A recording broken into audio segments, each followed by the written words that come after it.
விக்கல் ஏன் வருகிறது என ஒரு சிக்கலான கேள்வி.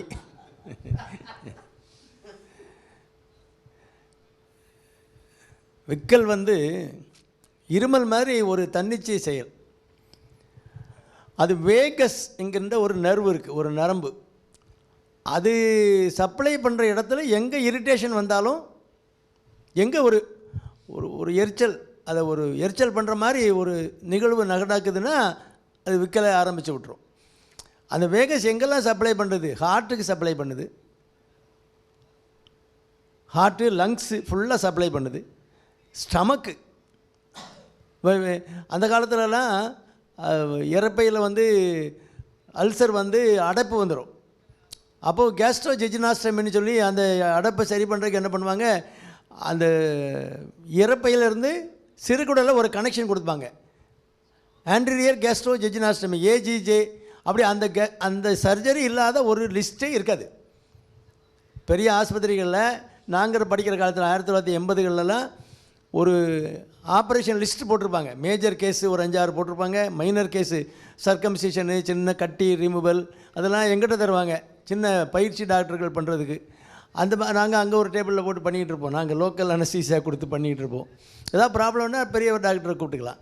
மற்றொரு பெரிய ஆப்ரேஷன் சீஃபு எக்ஸ்பர்டைஸான ஆட்கள்லாம் அது 2 டேபிளில் ஓடிக்கிட்டு இருக்கோம். இந்த ஆன்டீரியர் கேஸ்ட்ரோஜெஜினாஸ்டி இல்லாத லிஸ்ட்டே இருக்காது. இப்போ அதை காணவே காணும். ஏன்? அல்சர் போயிடுச்சு. ரேனிட்டிடின், ஃபெமோட்டிடின்,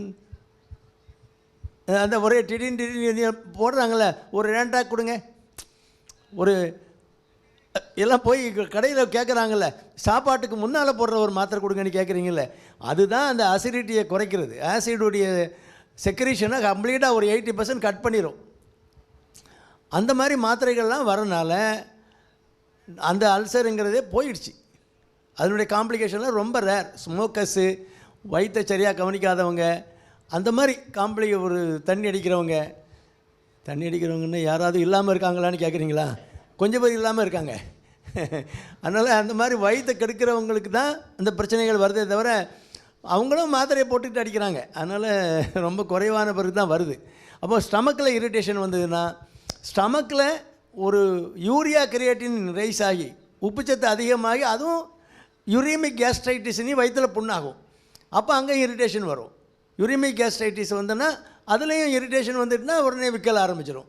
அது இன்ட்ராக்டபிள் ஹிக்கப்பாக இருக்கும், நிற்காது. நீங்கள் அந்த விக்கலை நிப்பாட்டக்கூடிய எந்த மருந்து போட்டாலுமே நிற்காது, ரொம்ப கஷ்டப்படும். எத்தனை நாளுக்குன்னா, 1 வாரமாக எனக்கு விக்கல் இருந்துக்கிட்டே இருக்குமா. என்ன கஷ்டப்படணும்? நமக்கு கொஞ்சம் நேரம் விக்கல் இருந்தாலே கஷ்டமாக இருக்குது. 1 வாரமாக தூக்கத்துலேயும் முழிச்சிருக்கும் போதும் வருதுன்னா எப்படி இருக்கும்? அந்த மாதிரி யூரிமியாவில் வர்றது விக்கல் நிற்கிறது ரொம்ப கஷ்டம். அதனால் சில நேரம் விக்கல் சிம்பிளாக இருக்கலாம். ஒரு கேஸ்ட்ரிக் இரிட்டேஷன், நீ ஒரு சாப்பிட்ட உணவு சிலது பிடிக்காமல் வயிற்றில் இரிட்டேஷன் வந்தால் அது சும்மா ஒரு ஆன்டாசிடு, அந்த ஆசிடை குறைக்கிற மாத்திரைகள் அப்படி இது போட்டால், ஆன்டி எமெட்டிக்கு அப்படி போட்டால் சரியாயிடும். அப்புறம் பிரெயினில் அந்த சென்டர்ஸை சப்ரஸ் பண்ணுறதுக்கு சில மாத்திரைகள் இருக்குது. அதை டாக்டர் பரிந்துரை பண்ணாங்கன்னா ஒரு நாளைக்கு 1 மாத்திரை 2 மாத்திரை போட்டால் நிறைய பேருக்கு 80% போயிடும். அதுவும் போகலைன்னா நாங்கள் என்ன பண்ணுறது? நாங்கள் நரம்பு டாக்டர் பாரு, அந்த டாக்டர் பாரு, இந்த டாக்டர் பாருன்னு நாங்கள் அப்படியே அதுக்கு அடுத்த ஸ்டெப்பில் வைத்தியம் பார்க்குறவங்களுக்கு தான் அங்கே நாங்கள் பிடிச்சி அனுப்ப வேண்டியிருக்கோம். ரொம்ப ரேர். தண்ணி குடித்தா அது நிற்குங்கிறதுலாம், அது வயிற்றில் உள்ள ஒரு பிரச்சனை இருக்குன்னா தண்ணி குடித்தா நிற்கும். வயிற்றில் ஒரு பிரச்சனை இருக்குது அப்படின்னா நீங்கள் தண்ணி குடித்தாலோ அல்லது ஒரு ஆன்டாசிட் ஒரு மாத்திரை, ஒரு ஆசிடை குறைக்கிற மாதிரி மருந்து சாப்பிட்டாலோ நிற்குமே தவிர, மற்றபடி தண்ணி குடித்தா விக்கல் நிற்குங்கிறது அது குடித்து பார்க்கலாம். அது எப்போவுமே நிற்கும்னு அவசியம் இல்லை. நான் சொன்னேன்ல, அந்த மாதிரி ஒரு சளி உறைஞ்சிருந்தாலும் விக்கல் வரும்.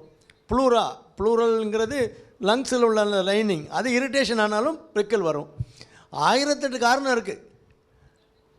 அதெல்லாம் மைண்டில் ஓடணும். இதுவாக இருக்குமா, இவருக்குரிய காரணம் இதுவாக இருக்குமா, அதுவாக இருக்குமான்னு ஓடி அதுக்கு தகுந்த மாதிரி அந்த காரணத்தை சரி பண்ணால் தான் விக்கல் நிற்கும். மொத்தத்தில் விக்கலை நிப்பாட்டுறதுக்குன்னுட்டு அந்த பிரெயினில் உள்ள அந்த சென்டரை அதை கொஞ்சம் அமைதிப்படுத்துறதுக்கான மாத்திரைகள் போடுவோம். பிறகு மற்றபடி என்ன காரியம்னு பார்த்து அதை சரி பண்ணால் தான் நிற்கும். அதனால் விக்கலுங்கிறது சாதாரணமான காரியம் இல்லை, கொஞ்சம் சிக்கலான காரியம்தான்.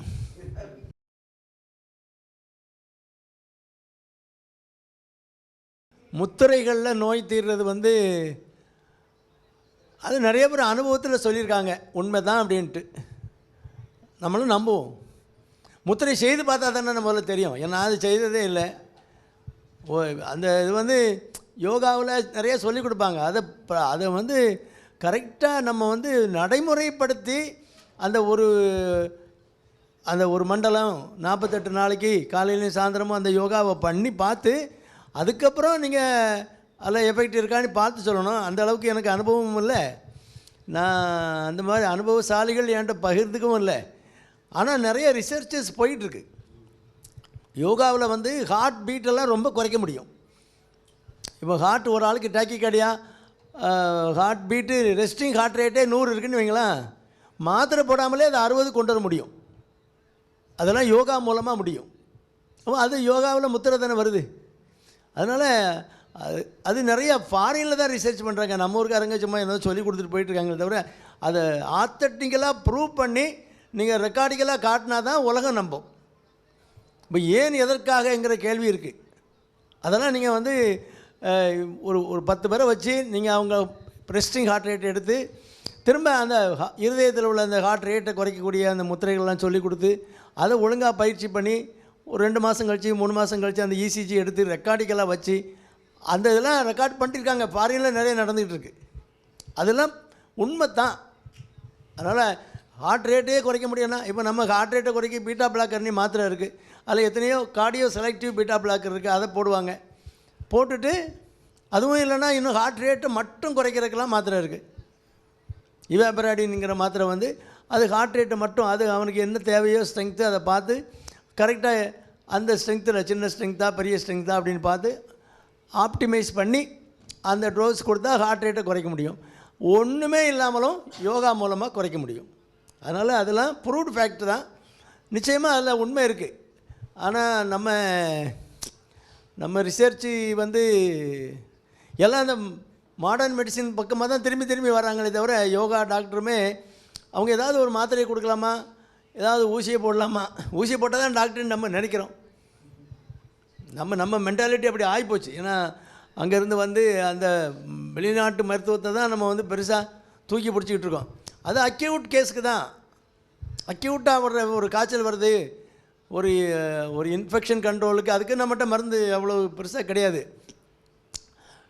அக்யூட் கேஸுக்கு வந்து அது இங்கிலீஷ் மெடிசன் நம்பலாம். சில கிரானிக் இல்னஸுக்கு நீங்கள் வந்து எடுக்கலாம். அந்த மாதிரி அது கரெக்டான டாக்டர்கிட்ட போகணும். அங்கேயும் காப்பி அடிக்கிற டாக்டர் இருப்பாங்க. அந்த மாதிரி டாக்டர் போகக்கூடாது. அவங்களும் சும்மா இங்கிலீஷ் மருந்து தான். சில இது வந்து நம்ம ஸ்டீராய்டு மாத்திரைகளை இடித்து பொடி பண்ணி இந்த பொடியை சாப்பிடுன்னு கொடுக்குற டாக்டர் தான் நிறைய பேர் இருக்காங்க. அந்த பொடியில் என்ன இருக்குன்னுட்டு நீங்கள் ரிசர்ச் அனுப்புனீங்கன்னா நிறையா பேர் ஸ்டீராய்டு தான் வரும். அது வாங்கி மாத்திரைன்னு தெரியக்கூடாதுங்கிறக்க வேண்டி போட்டு இடித்து பொடி பண்ணி பாக்கெட் போட்டு கொடுத்துருவாங்க. ஆனால் எதை நம்ம வந்து கொடுக்கக்கூடாதோ அதெல்லாம் நமக்கு கிடைக்குது. அதனால் கரெக்டாக ப்ராக்டிஸ் பண்ணுறவங்க, சித்தான்னா சித்தா, ஹோமியோபதினா ஹோமியோபதி, கரெக்டாக ப்ராக்டிஸ் பண்ணுறவங்க அவங்க நல்ல ஒரு ஆசானுக்கிட்ட படித்து அதை ப்ராக்டிஸ் பண்ணி அவங்க சித்தாவை தவிர வேறு எதுவும் பண்ண மாட்டாங்க. அந்த மாதிரி ஆள்கிட்ட போனீங்கன்னா அதில் இருக்குது. அதே மாதிரி யோகாவும் நம்ம நரம்பு மண்டலத்தை தூண்டி அமைதிப்படுத்தி நிறைய வியாதிகளை கட்டுப்படுத்துது. அதில் வந்து நீங்கள் சொன்ன சின்முத்திரை, சின்மய முத்திரை, ஆசனத்திலே பத்மாசனம், இன்னும் நிறைய ஆசனங்கள் இருக்குது. நம்ம ஏதோ 1-2 வச்சுட்டு தெரிஞ்ச ஆசனம் பேர் சொல்கிறேன், அவ்வளோதான். அது ரெகுலராக ப்ராக்டிஸ் பண்ணால் நிச்சயமாக பலன் உண்டு. ஆனால் நேரம் இல்லைன்னு சொல்கிறவங்களுக்கு முதல்ல வாக்கிங், 2வது யோகா. இந்த வாக்கிங் முடிச்சுட்டு உங்களுக்கு டைம் இருந்தால் யோகா போங்க. இல்லைன்னா யோகா விட்டால் பரவாயில்ல, வாக்கிங் விடக்கூடாது. ஏன்னா உங்களுக்கு ப்ளஸ் மைனஸ் பார்க்கணும்ல. எது பெனிஃபிட், ரிஸ்க் பெனிஃபிட் ரேஷியோன்னு பார்க்கும்போது பெனிஃபிட் வந்து வாக்கிங்கில் தான் இருக்குது. இப்போ நான் யோகா தான் போனேன். நானும் ப்ராக்டிஸுக்கு போனது தான். அப்படியே ஒரு டைம் இல்லைன்னு சொல்லி ஒரு டைம் இல்லாத போது என்னதை ஸ்கிப் பண்ணலான்னு பார்த்தா அப்புறம் யோகாவை ஸ்கிப் பண்ணிட்டேன். அதனால் வாக்கிங்கை ஸ்கிப் பண்ண முடியாது. ஏன்னா பைபாஸ் ஆப்ரேஷன்லாம் பண்ணவங்க நீங்கள் வாக்கிங்கை ஸ்கிப் பண்ணிங்கன்னா அவ்வளோதான், உங்களை ஸ்கிப் பண்ணிடும் உலகம். எங்கேயோ மூலையில் தூக்கி போட்டுருவாங்க, அவ்வளோதான். அப்புறம் எனக்கு நடக்க முடியலன்னுட்டு எனக்கு பைபாஸ் பண்ணியிருக்குல்ல அது எனக்கு கொஞ்சம் மூச்சு வாங்கும். எப்படி வாங்கும்? முதல்லேருந்தே கவனமாக இருக்கணும். பைபாஸ் பண்ணக்கூடிய அளவுக்கு வந்தாச்சு. அப்போ இன்னும் எவ்வளோ கவனமாக இருக்கணும், இருதயத்தை எவ்வளோ ஸ்ட்ராங்காக ஆக்கணுமோ ஆக்கணும், அதை செய்யணும். அதுக்கு ப்ரையாரிட்டி கொடுக்கலன்னா, எனக்கு யோகா முக்கியம், நீ யோகாவத்துக்கு உட்காந்திங்கன்னா இதை விட்டுட்டு அவ்வளோதான்.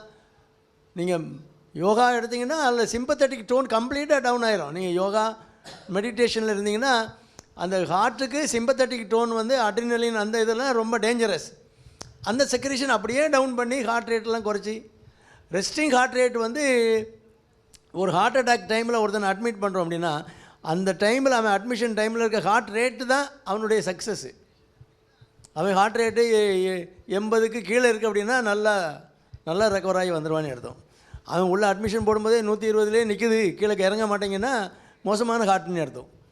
அதனால் அதே மாதிரி ப்ளட் சுகரும் நீங்கள் அட்மிஷன் டைமில் என்ன ப்ளட் சுகர் இருக்கோ, நீங்கள் ஒரு 100 பேர் ஸ்க்ரீன் பண்ணுறீங்க, அட்மிஷன் டைமில் ஒரு 350 சுகர் உள்ளவன் வரான், அட்மிஷன் டைமில் ஒரு 120 140 ஒரு ப்ளட் சுகர் உள்ளவன் வருவான். இவன் சக்ஸஸ் ரேட் ரொம்ப ஹை, இவன் 80% பழச்சிக்குவான். அந்த 250 350 இருக்கவனே கொஞ்சம் ரிஸ்க்கு, அவன் ஒரு 50% அங்கே போகும், 50% இங்கே போகும். அதனால் சுகரு ஹார்ட் ரேட்டு இந்த ரெண்டும் ரொம்ப முக்கியம் ஹார்ட்டுக்கு. அது யோகாவில் வந்து நீங்கள் ரேட்டெல்லாம் கண்ட்ரோல் பண்ண முடியுங்கும்போது பெனிஃபிட் தானே.